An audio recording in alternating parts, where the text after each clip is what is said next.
Здравствуйте. Hello and welcome to Russian language class. So let's have a quick recap before we actually start the new lesson. In the last lesson, we had discussed about the uses of the dative case of nouns. So what are the uses or what are the situations where we use the dative case of nouns? The first we have learned that dative case of nouns is used to denote the indirect objects in a sentence, where the noun answers the question kamu or chimu.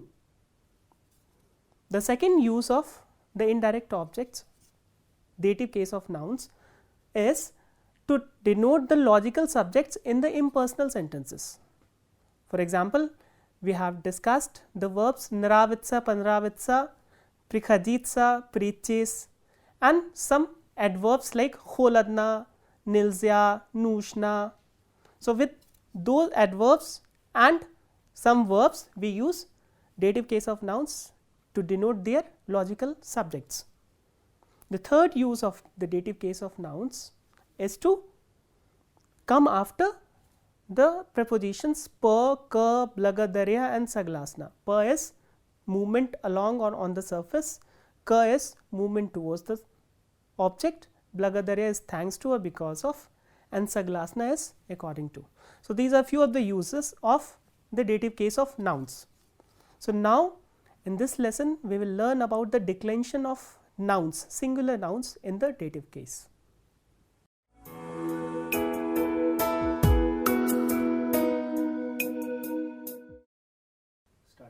We have discussed the uses of the dative case of nouns. Let us discuss the declension of singular nouns in the dative case. So how do singular nouns decline in the dative case?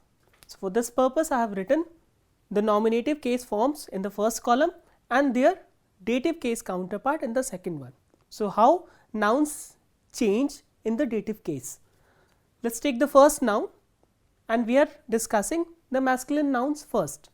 Druk, druk is friend, and druk ends with a hard consonant. So what happens when a noun, masculine noun ends with a hard consonant? We add the vowel u to get its dative case form. So druk becomes drugu in the dative case. Druk, drugu. So when the question is kto, we use druk. When the question is kamu, we use drugu. Similarly, the next masculine noun is student, student, student. So what happens when student is used in the dative case? Again we do the same thing, we add the vowel u at the end. Studentu. So studentu is the dative case form of the masculine noun student.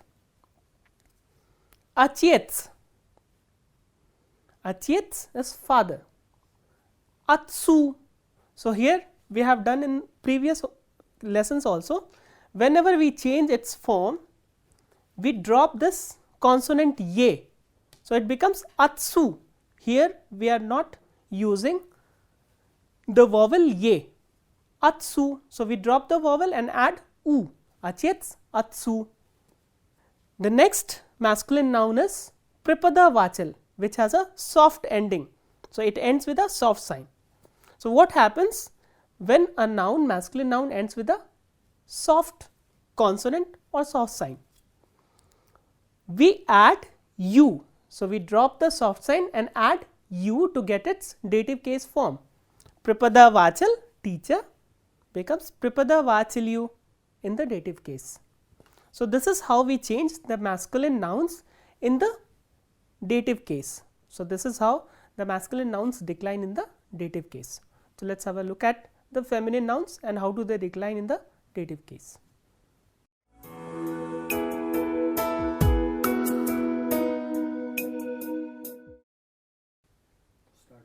We have learned how masculine nouns decline in the dative case. Now let us learn how feminine nouns decline in the dative case. So we are only talking about the singular nouns as of now. So again I have written the nominative case forms of the nouns, feminine nouns first, and then their dative case counterparts.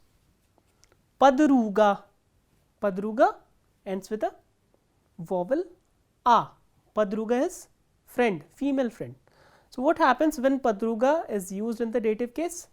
This a is replaced with ye. Padruge, padruga, padruge. So, if the question is kamu, we will use padruge. If the question is kto, we will use padruga. Next is sistra, sister. So, what happens when sistra is used in the dative case?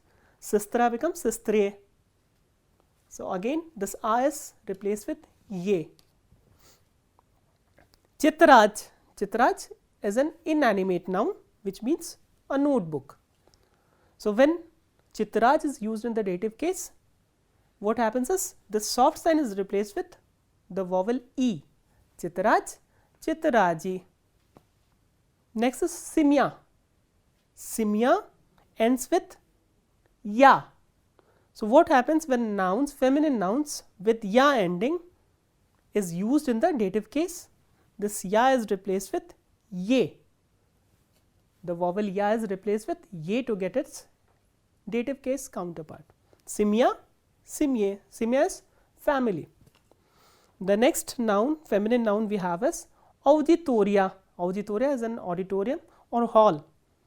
So, what happens when auditoria is used in the dative case? Auditoria becomes auditori. So, this ya here is replaced with e. Iya, double e, auditori. And next is the irregular nouns. We have learnt about these nouns mach and doch. Mach is mother and doch is daughter. These are irregular nouns because they have irregular forms in the cases. So, mach changes to machiri in the dative case and doch changes to dochiri. This you have to learn by heart because these forms do not follow any rules. So, padruga, padruge, sistra, sistriye, chitraj, chitraji, simya, simye, auditoria, auditori, mach, machiri, doch, dochiri. And if you remember the forms of the nouns in the prepositional case, you can find that the forms of feminine nouns in the dative case is the same as prepositional case. So, if you know the prepositional case forms, you know the dative case forms as well.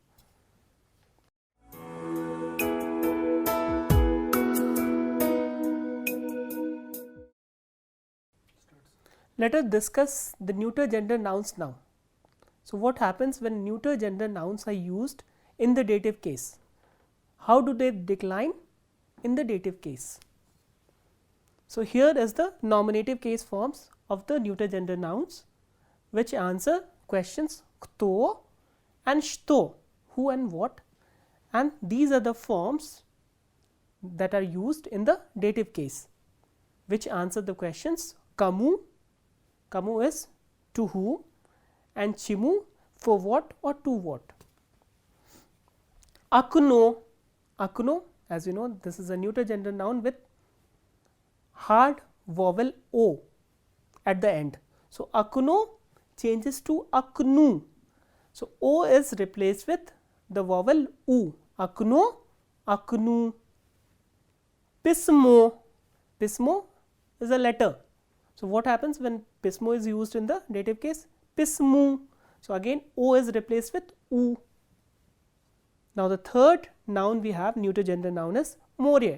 More ends with a soft vowel ye. So, this is a soft ending noun, a noun with a soft ending.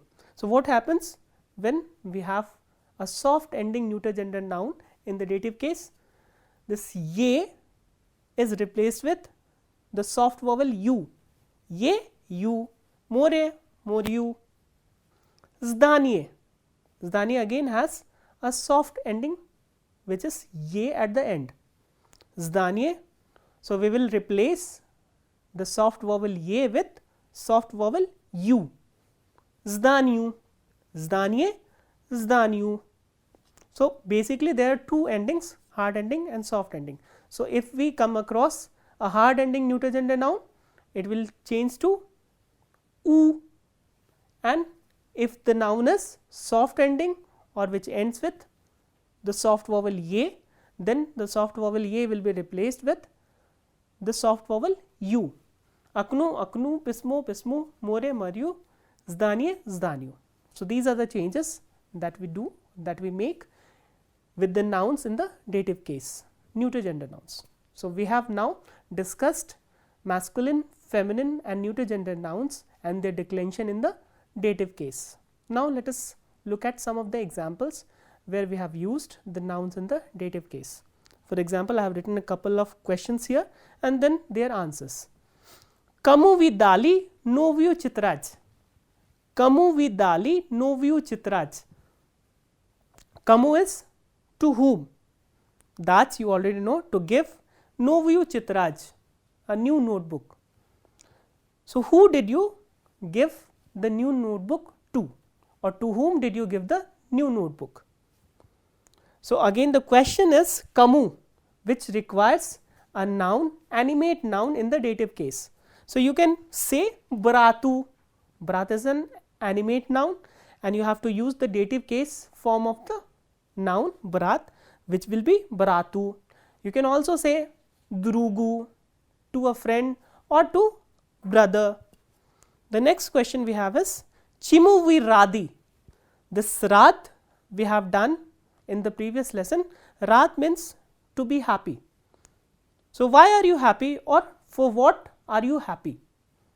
So again, if the question is chimu, which requires an inanimate noun in the dative case. So here I have used padarku. Padarak is gift. So I am happy because of gift. Padarak, padarku. So padarak changes to padarku in the dative case. So these are few of the examples where the nouns have been used in the dative case. So let us move on to our next topic.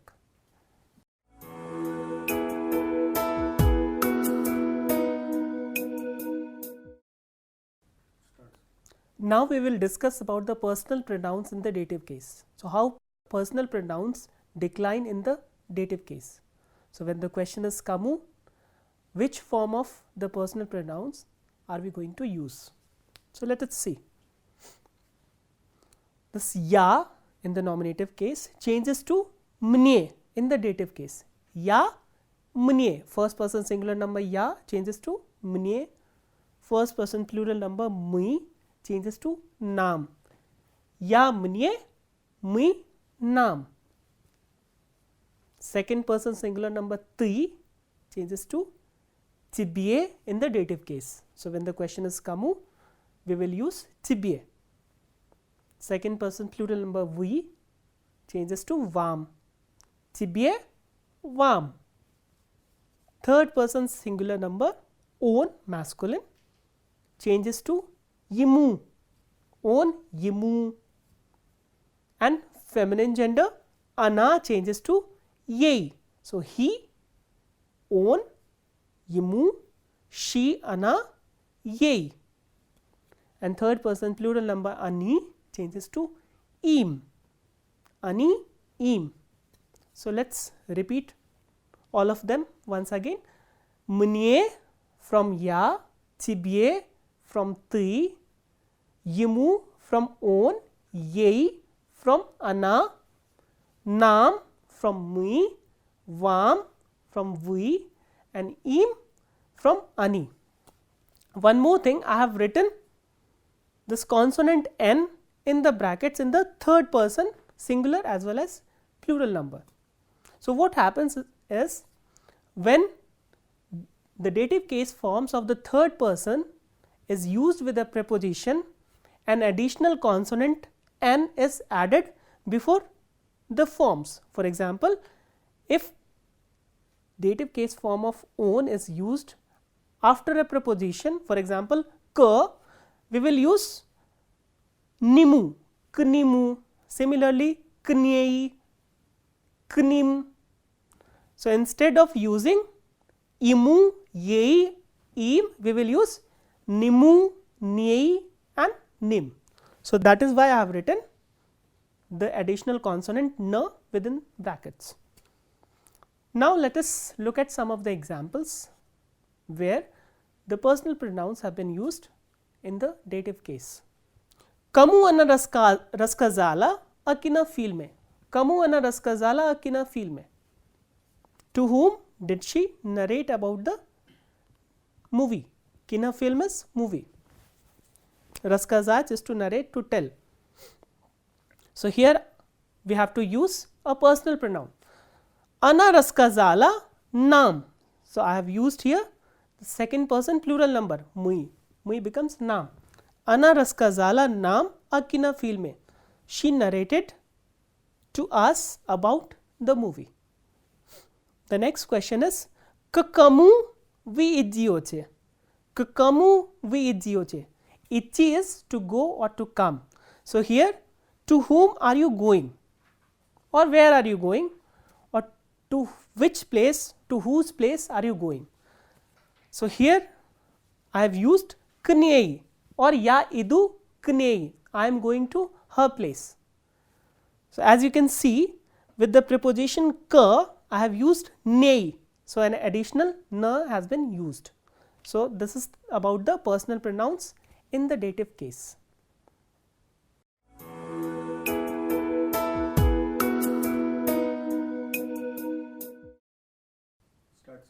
The next topic we have is the possessive pronouns in the dative case. So, how possessive pronouns decline in the dative case? So, what are the changes in their forms in the dative case? Let us have a look. We have already discussed that possessive pronouns in the nominative case answer the questions chei masculine, chia feminine and chio, which means whose. So, there are three forms in singular of each possessive pronouns except the third person io, ivo and ih. So, moi has three forms. Moi is masculine, maya is feminine and mayo is neuter. So, moi answers the questions chei, maya answers the question chia and mayo answers the question chio. So, what happens when any of these three possessive pronouns is used in the dative case? So, let us first discuss about the interrogative word. So, chei in the dative case becomes chimu, chia, chiei, chio, chimu. So, masculine and neuter are the same. Moi when used in the dative case, it becomes maimu, maya, mayei, mayo, maimu. So, maimu will answer the questions having the interrogative word chimu. Mayei will answer the question having interrogative word chiei, and maimu again will answer the questions with the interrogative word chimu. So, moi, maya, mayo will become maimu, mayei and maimu. Similarly, tuoi, which is the masculine form in the nominative case, tvaya, feminine form in the nominative case, and tvayo, neuter form in the nominative case, will become tvaimu for masculine, tvayei for feminine and tvaimu for neuter. So, tvoi, tvaya, tvayo, tvaimu, tvayei, tvaimu. The next is nash, which means ours. Nash masculine, nasha feminine and nashe neuter. So, what happens when these are used, these forms of the possessive pronouns are used in the dative case? Nash becomes nashemu, nasha becomes nashei, nashe becomes nashemu. Vash, which is derived from the second person plural number we, again has three forms: vash masculine, vasha feminine and vashe neuter. Vash in the dative case becomes vashemu, vasha in the dative case becomes vashei and vashe in the dative case becomes vashemu. So, let us repeat them once again: moi, maimu, maya, mayei, mayo, maimu, tvoi, tvaimu, tvaya, tvayei, tvayo, tvaimu, nash, nashemu, nasha, nashei, nashe, nashyamu. Vash, vashamu, vasha, vashyai, vashe, vashamu. And I have already told you that evo, eo and ich, they do not change their forms in any cases. So, this is all about possessive pronouns in the dative case, and these are the changes that we are supposed to make in their forms when used in the dative case.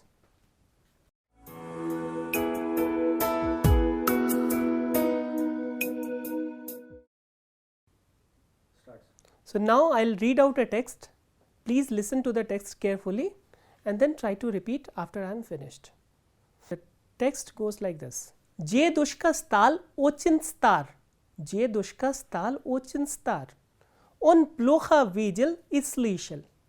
On plocha vigil is lichel. Ruki ivo drajali is a stalom on pralival soup. Ruki ivo drajali is a stalom on pralival soup. Sin diedushki I ivo maladaya žena perestali sažati mu za stol. Sin diedushki I ivo maladaya žena perestali sažati starika za stol. Stali sažati vo v ugal I podavati mu sup v starej dеревянной тарелке. Once again I am repeating the sentence. Sin diedushki I ivo maladaya žena перестали сажать старика за стол, стали сажать его в угол и подавать ему суп в старой деревянной тарелке. Старику стало очень больно, но он ничего не сказал, а только вздохнул. Старику стало очень больно, но он ничего не сказал, а только вздохнул. У старика был маленький внук. Однажды мальчик сидел на полу и делал что-то из дерева. У старика был маленький внук. Однажды мальчик сидел на полу и делал что-то из дерева. «Что ты делаешь, Миша?» – спросила мать. «Что ты делаешь, Миша?» – спросила мать. «Деревянную тарелку», – ответил ребенок. «Когда ты и папа будете стары, я буду вас кормить из этой тарелки». Когда ты и папа будете стары, я буду вас кормить из этой тарелки.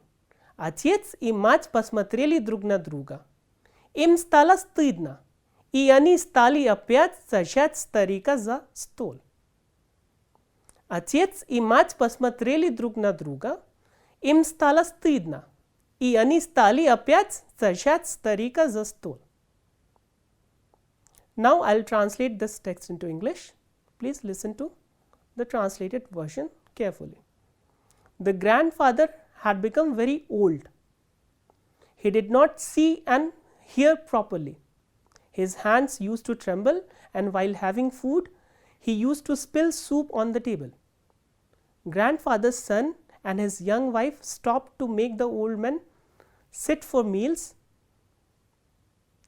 and they used to make him sit in the corner and give him soup in a wooden old plate. The grandfather or the old man experience, it was very painful to him, but he didn't say anything and only took deep breath. He didn't say anything but took deep breath. The old man has a grandson. One day the boy was sitting on the floor and making something from wood. "What are you making, Misha?" asked his mother. "A wooden plate," replied the boy. "When you and Papa will become old, I will feed you in this wooden plate." So this was his answer. His father and mother looked at each other. They were ashamed, and they started to make the grandfather sit by the table for meals. So this is the story, and with this I conclude this chapter. So what all we have learned in this lesson? We have learned how the singular nouns decline in the dative case, and the personal pronouns, and the possessive pronouns. So these are the three things we have learned in this lesson. So we will discuss about some more topics in the next lesson. Till then, spasiba, do svidaniya.